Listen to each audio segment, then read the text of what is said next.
বাংলার মানুষ দেখতে পাচ্ছে আইএসএফ 2.5-3 বছর ধরে কীভাবে লড়াই দিচ্ছে মাঠে ময়দানে, যেখানে অন্য কোনো রাজনৈতিক দল গিয়ে তাদের হয়ে কথা বলে না, যেখানে অত্যাচারিত মানুষের হয়ে কথা বলে না, বিধানসভার মধ্যে বলছে না, আইএসএফ সে কথা বলছে, তাদের পাশে দাঁড়াচ্ছে। বাংলার মানুষ জবাব দেবে যারা আমাদেরকে এই ধরনের ঘৃণ আক্রমণ করছে। আপনাদের কিসের বিষয়ে আপনাকে বলবেন, কোন জায়গা থেকে বলবেন যে গ্রহণযোগ্যতা নাই? গ্রাউন্ড লেভেলে একদম পৌঁছেছে। আপনি কি করে জানবেন না? কোন কিসের মানদণ্ডে আপনি আমাকে কোশ্চেন করছেন সেটা তো বলতে হবে। এর মানদণ্ডে আপনার এখন শিশু, বয়সের মানদণ্ডের কথা বলছেন। রাজনীতিতে বয়সের কোনো কথা হয় না, রাজনীতির হচ্ছে সময়ের উপর নির্ভর করছে।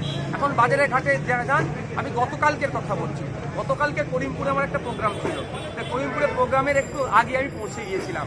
আমি প্রোগ্রামের থেকে 1.5 কিলোমিটার আগে একটা চায়ের দোকানে চা খেতে রেখেছি, গাড়িটা আমার দূরে রেখা ছিল, কিন্তু আমাকে দেখে ওখানকার একটা বয়স্ক লোক বলছে আরে খামচিহ্ন নেতা এসে গিয়েছে। ওখানে আপনি আমার গ্রহণযোগ্যতা বা আইএসএফের গ্রহণযোগ্যতা, তাও বলছি, এটা দিয়ে আমি মানদণ্ড বলছি না। কিন্তু একটা কথা বলে রাখি, যারা 60 বছরের দল নিজেদেরকে দাবি করে, 120 বছরের দল দাবি করে, হ্যান ত্যান দাবি করে, তাদের গ্রহণযোগ্যতা কোথায় সেই মানুষ তাদেরকে কোথায় ফেলছে সে মানুষ দেখিয়ে দিচ্ছে। আর স্বল্প দিনের দল মানুষের মনে যেভাবে জায়গা করে নিয়েছে, পঞ্চায়েত নির্বাচনে হিংসা করছে আর টার্গেট আইএসএফ করছে, সেই পঞ্চায়েত নির্বাচনে দিয়ে ডেটা হয় না। আমি আপনাদের বলি, এই যে কোশ্চেন করছেন, আশা করছি 4 তারিখে সন্ধ্যার পরে এই কোশ্চেন করবেন আমাকে, কতটা গ্রহণযোগ্যতা হয়েছে, আইএসএফের কত সাইলেন্ট ভোটার আছে, আপনি তখন আমাকে কোশ্চেন করে দিতে পারবেন। আচ্ছা ভাইজান, 34 বছর যে বাংলা চালিয়েছে সিপিএম, সেটা কোনো ব্যক্তি জেলে যায়নি, আইএসএফ এসে জেলে যাচ্ছে, এই বিষয়ে কিছু আমি আপনাদের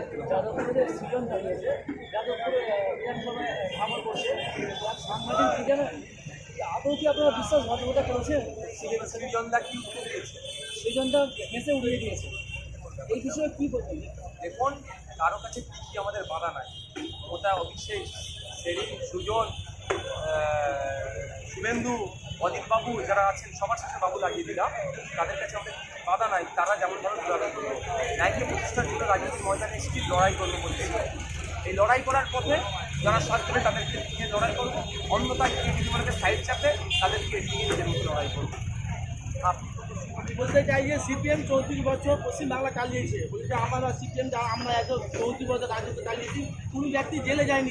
আইএসএফ এসে তৃণমূল এসে যত দুর্নীতি সব আইএসএফ আর তৃণমূল করছে, বিজেপির কাছে কিছু টাকা লুট করে কিছু বলেছে। যারা বোকা বোকা বলেছে, প্রেসিডেন্সি জেলের খাবার বর্তমানে যেটা দেওয়া হয় স্বাধীনতার পর থেকে সব থেকে ভালো খাবার, আর ওই খাবারে মাছ কাটতে গেলে হাত কতবার কাটে আল্লাহ জানে, সৃষ্টিকর্তা জানে।